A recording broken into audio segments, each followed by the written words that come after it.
Bonjour et bienvenue à notre première émission des affaires municipales pour l'année 2019. Alors aujourd'hui, nous accueillons Monsieur le maire Yves Ouellette, maire de Témiscamingue, pour nous parler un peu qu'est-ce qui s'est passé lors de la réunion du conseil qui a eu lieu mardi le 8 janvier.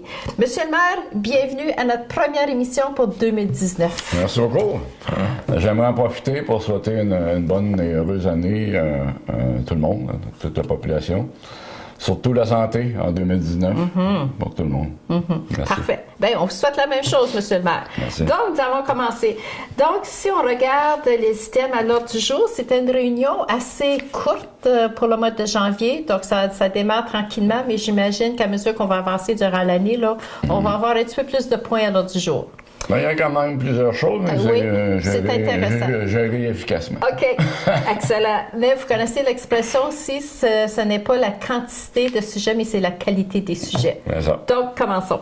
Donc, vous avez commencé avec l'adoption du procès verbal de la séance ordinaire du 11 décembre. Ça, c'était la réunion mensuelle. Oui. Et le 20 décembre, vous avez eu 2 séances extraordinaires. Une première dont je pense peut-être c'était le budget, puis ensuite la deuxième séance extraordinaire concernant peut-être le taux de taxe. Est-ce que j'ai raison? Donc, voulez-vous nous parler de ces 2 séances extraordinaires? Oui, là, c'est ça. La première, c'était pour donner l'avis de motion pour l'approbation du budget, pour l'adoption du budget, qui, on va voir plus tard, qui a été adopté mardi soir. Et la deuxième, c'était pour donner l'avis de motion aussi pour l'adoption du taux de taxe, étant donné que cette année, on a adopté un taux varié. OK.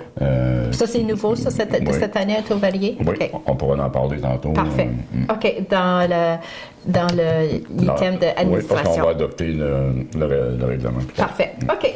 Donc, quand nous regardons les différents départements, que ce soit développement économique, le jardin, loisirs, sécurité publique, travaux publics, dans le moment, il n'y avait aucun sujet urgent à discuter. On continue le déneigement, la neige continue à tomber, ça va bien. Donc, c'est normal. Donc, passons au sujet d'urbanisme. Il y avait un item à l'ordre du jour. C'était une demande de dérogation mineure des résidences de Témiscamingue au 10 rue Humphrey. Oui, ça, c'est une dérogation mineure parce que, comme vous le savez tous, j'imagine, les résidences sont en marche maintenant pour construire la phase 3 des résidences. Alors, pour ce faire, actuellement, il y avait une servitude qui appartenait à la ville qui passait à proximité du terrain.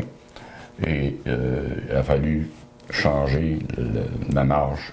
OK. La marge de proximité par laquelle ils pouvaient s'approcher. Donc, cette demande de dérogation mineure, c'est tout simplement une formalité pour leur permettre, oui, vous pouvez... Pour permettre de continuer la construction. Oui. Parfait. Puis, ils ont presque atteint, je pense, leur... OK, ça, je ne pourrais pas vous dire, mais je pense qu'il y a un bon montant de ramasser. Oui. OK, donc nous sommes déjà rendus au point d'administration. Alors, au mois de décembre, vous avez eu un gros compte, plusieurs comptes à payer, donc un gros montant, mais il y a une raison aussi pour ce gros montant. Oui. Parce que si on regarde, si on compare un peu décembre 2019 avec décembre 2018, ça se ressemble. 2018, c'est-à-dire avec 2017, ça se ressemble. Un montant de 500 quelques mille. C'était l'an passé, 700 000, mais il y avait le 222 000 de rebouché. C'était 515 000. Cette année, pour le mois de décembre, nos dépenses sont de 516 000 alors, mais il faut rajouter à ça aussi 182 290, qui est un montant qui était retenu de le boucher. Quand on fait la construction, on retient toujours un montant pour s'assurer que les travaux sont bien faits. Ensuite, on fait le débourser. Donc, ça veut dire que ça, c'est le dernier montant, là. Là, c'est le fini. Donc, on peut dire que ce dossier-là est terminé financièrement? Je crois que oui. Oui? OK. Oui. OK. Donc, ça fait quand même un gros montant de 198 603, mais vous nous expliquez le pourquoi, là. La petite réserve que vous gardez au cas où s'il y a des problèmes suite à la fin de la construction de la rénovation de la rue Boucher. Oui. OK. Donc, ce sujet-là est terminé. Ensuite, vous avez renouvelé le mandat des vérificateurs. Donc, encore là, c'est une formalité, ça, M. le maire, que vous faites chaque année. Et c'est le temps de faire des demandes de subventions auprès du gouvernement du Canada pour des emplois d'été pour l'année 2019. Donc, encore là, ça, c'est une formalité. Le directeur général a procédé avec la demande de subvention pour les emplois d'été. OK, parfait. Ensuite, nous sommes rendus pour le mois de février, mars et avril à nommer le maire suppléant. Et cette fois-ci, c'est au tour de quel conseiller, M. le maire? C'est M. Vincent Larange qui va être le maire suppléant. OK. Pour cette période-là. OK, parfait.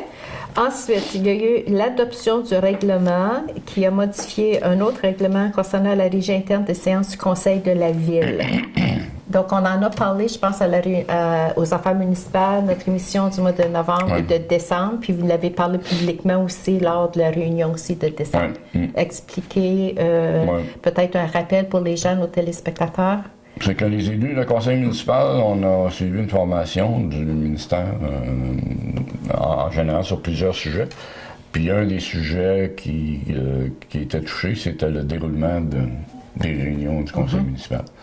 Et on a constaté qu'on n'est pas obligé d'avoir une période de demande verbale au début de la réunion. OK. Donc, on a décidé d'éliminer cette période-là, mais de garder la période de demande verbale à la fin. Donc, c'est chaque ville qui décide, ça, M. le maire? Oui, c'est au choix des villes. OK. Et la raison pour laquelle, c'est que souvent, les questions sont abordées de toute façon pendant la réunion. C'est intéressant. Aux gens, ben attendez, on va en parler. Et en plus, si les gens font leur demande verbale, on sait par expérience, quand ils ont fait leur demande verbale, au lieu de rester puis d'écouter, voir qu'est-ce qui va se passer pour le reste de la réunion, la plupart du temps, ils vont quitter la réunion. Si c'est le seul sujet qui les intéresse, ça c'est certain. C'est ça. Donc, c'est quand même une très bonne idée. Le phénomène qui peut se produire, c'est qu'ils vont arriver à 7h30 au lieu de 7h, je ne sais pas. Mais on a fini à 7h30 vendredi, pas vendredi, mais mardi dernier. C'était une réunion rapide. OK. Mais c'est quand même intéressant. Oui, peut-être, ça peut arriver, mais peut-être les gens vont se présenter à l'heure habituelle à 19h pour la réunion, pensant peut-être je ne serais pas obligée de poser ma question, peut-être je vais le voir, il va en parler l'autre jour. Donc ça aussi, ça peut arriver. C'est ça. Donc, très bonne idée. OK, donc continuons. Une autre adoption maintenant d'un règlement qui a modifié le règlement 638 concernant la rémunération des élus. Oui. Donc ça, c'est quelque chose, ça concerne l'impôt pour le petit salaire que les élus reçoivent à chaque mois. C'est ça. C'est que, annuellement, vraiment, le calcul a été fait sur l'année. Okay. C'est que Revenu Canada a décidé, à partir de 2019, que l'allocation des élus, que les élus reçoivent, soit imposable. Avant ça, c'était pas imposable. C'était pas imposable avant. OK. Donc, ça a un impact sur le revenu net que les gens reçoivent. Et ils reçoivent déjà pas grand-chose. Non. Pour les heures qui sont mises là-dessus. Alors, on n'a pas initié ça vraiment nous-mêmes parce que ça touche tout le monde, au Québec, au Canada. Alors, la Fédération québécoise des municipalités a fait des calculs sur quel est l'impact. Ils ont produit un document. La MRC aussi a étudié le dossier. Eux aussi, là, je pense à la prochaine réunion, vont adopter un règlement pour changer de... Donc ça touchait surtout les élus, là. Ça, c'est quelque chose de nouveau le monde municipal, à travers. OK. Pas les élus provinciaux ni fédéraux, par exemple. OK, non. Les élus municipaux. Il faut commencer à la base, parce qu'à la base... La MRC est considérée comme étant une municipalité, ça le dit, MRC, municipalité régionale de comté. Donc, ça touche la MRC et les municipalités. OK. Mais vous savez que dans l'échelon, dans le grade, si tu veux, de la politique, on commence le premier degré, c'est municipal, ensuite c'est provincial, ensuite c'est fédéral. Donc, peut-être on va arriver au deuxième, troisième stage. OK. Donc, vous avez adopté aussi un règlement concernant l'adoption du budget du Fonds d'administration pour 2019 et des divers taux de taxes et compensations pour l'année 2019. C'est ça. Donc, ça, c'est quand on a parlé de la séance ordinaire, extraordinaire que vous avez eue, qu'on a parlé au tout début tantôt. Ouais. Donc, ça concerne justement le budget puis le taux de On avait donné taxes. des avis de motion pour le budget, le taux de taxes. Alors, ça a été adopté mardi soir. OK. Je pense que le point le plus qui a changé le plus, c'est qu'on a adopté des taux variés pour... Puis ça veut dire quoi, ça, M. le maire, taux varié? Avant ça, tout le monde, au niveau là. du taux de base, tout le monde était évalué, pas évalué, mais on appliquait le même taux à tout le monde. Donc, que ce soit un propriétaire de maison, d'un bloc appartement, un commerçant, etc. Etc. Okay. Là, on a un taux varié maintenant qui s'adresse aux résidentiels. OK.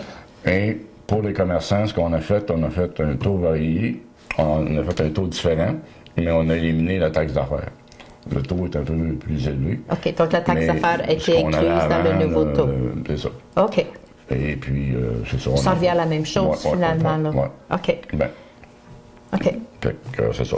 Est-ce qu'il y a des surprises? Est-ce qu'un propriétaire peut s'attendre à une surprise quand il va recevoir son premier compte de taxe là, pour le les taux variés, comme je dis, on a adopté les taux variés, mais on a aussi un peu augmenté le taux de base. Donc, les gens, le propriétaire va avoir, quand il va recevoir sa facture, il va avoir tous les détails. Dépendamment des résidences, là, je regardais ça rapidement, ça peut représenter 1%, ou un peu plus, dépendamment des résidences. Hein, mais sur l'année, c'est peut-être 500-600 $ annuellement ou moins que ça. OK, parfait. OK. Ensuite, vous aviez nommé... il y avait une résolution lors de la réunion du mois de décembre pour la nomination d'un pompier pour le comité de sécurité publique. Mais je pense que c'était... C'était une erreur parce que la demande, c'était pour nommer quelqu'un sur le comité d'incendie. Toujours de la MRC? Comité, oui. OK. Sur lequel je siège, moi aussi, d'ailleurs. Oui, OK.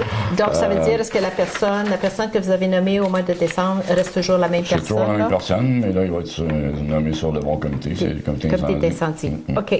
Donc, suite à cette correction-là, si vous voulez, là, vous avez dû nommer un pompier pour le comité de sécurité incendie. On a fait la correction. On a nommé la même personne, mais sur le bon comité. OK. Donc, vous avez annulé puis nommé en même temps là. Oui. OK. Et quelque chose de nouveau, est-ce que c'est nouveau sur M. le maire? Adoption de la politique de tolérance zéro. Oui. C'est nouveau, mais c'est nouveau partout au Québec depuis janvier 2019. Comme vous le savez, il y a eu quand même pas mal de changements aux normes du travail. Sur plusieurs aspects, là, les vacances, des choses comme ça. Et une des choses, c'était que chaque employeur doit se doter d'une politique sur le harcèlement. Et étant donné que moi j'avais déjà travaillé sur une politique semblable à la MRC, on a plus ou moins emprunté le même... c'est une protection, c'est pour les employés. Oui. Quand on parle de la loi, c'est une loi, là. Oui. OK. Donc, une politique interne qu'on avait déjà, d'ailleurs, à la MRC. OK. Donc, est-ce que la Ville vous appliquez la même politique à la MRC? De la MRC, la politique, puis elle distribue ça aux différentes municipalités? Est-ce que c'est comme ça que ça fonctionne? Nous autres, c'était notre initiative Ce qui arrive, c'est que je fais partie aussi du comité de gestion de changement de la MRC. OK. Et j'avais participé à la rédaction de la politique de tolérance zéro de la MRC. Donc, vous avez pu... On a emprunté un peu la même chose. Les principes sont les mêmes. Ils sont les mêmes partout. Ouais. OK, excellent ça.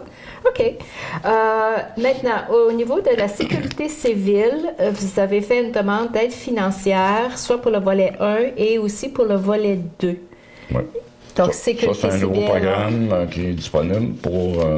obtenir des subventions là, pour la formation au niveau de la sécurité civile. OK. Ça, on parle du comité d'urgence, etc. C'est tout ça? Ça. Là? OK. Alors, il y aura des sommes disponibles là, pour se doter d'outils pour... OK. De la formation, probablement. Ça peut être de la formation, ça peut être d'autres de l'aide dans la rédaction du plan de mesures d'urgence, des choses comme ça. OK. Puis ça, est-ce que c'est annuel, ça, cette demande-là? Non, c'est annuel. Ça, c'est pour partir puis organiser le comité d'urgence, le comité civil. Exact. OK. Oui. Maintenant, le transport adapté, nomination d'un représentant. Donc, le comité, le CA du transport adapté cherche un représentant pour la ville de Témiscamingue, c'est ça? Ça, on a rapporté le sujet plus tard. OK, parfait. Renouvellement en tant de service incendie, comité municipal de l'Aniel et la MRC de Témiscamingue. Encore là, ça, c'est annuellement pour renouveler votre entente. Le sujet est rapporté aussi parce qu'on a fait une petite correction. OK. 1000 heures. OK. Alors, donc, on va en parler au mois de février. Oui, avant de l'adopter officiellement. Parfait.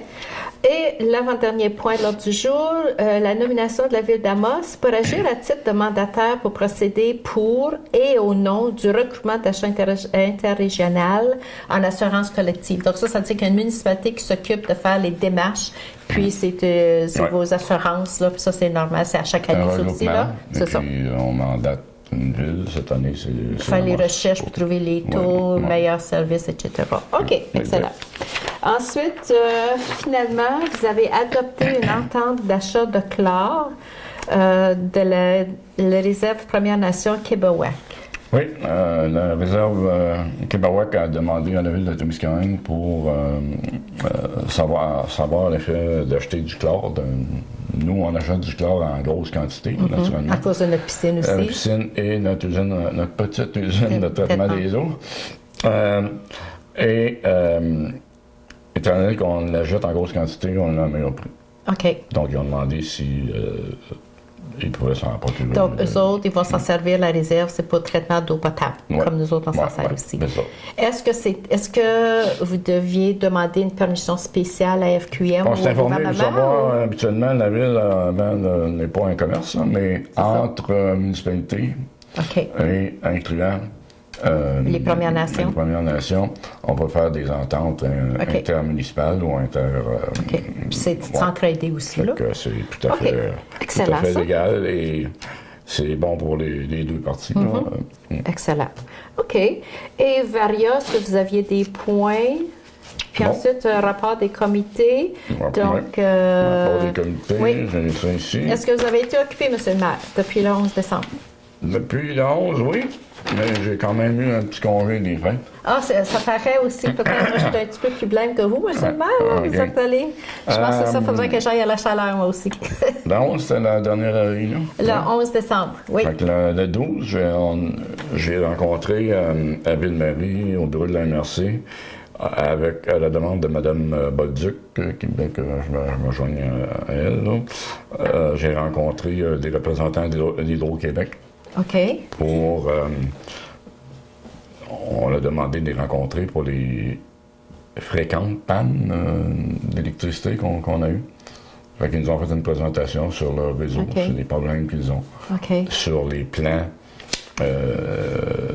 qu'ils ont pour régler le problème. On a eu plusieurs, mais c'était des arrêts. Là, ça ne durait pas longtemps l'automne passé, mais on pense à Rainier. Ils ont beaucoup de débroussaillage à faire. Oui. Ah, OK. Puis des fois, c'est juste une branche qui va tomber sur une ligne. Oui. Puis, il envoie quelqu'un y va, puis on met ça.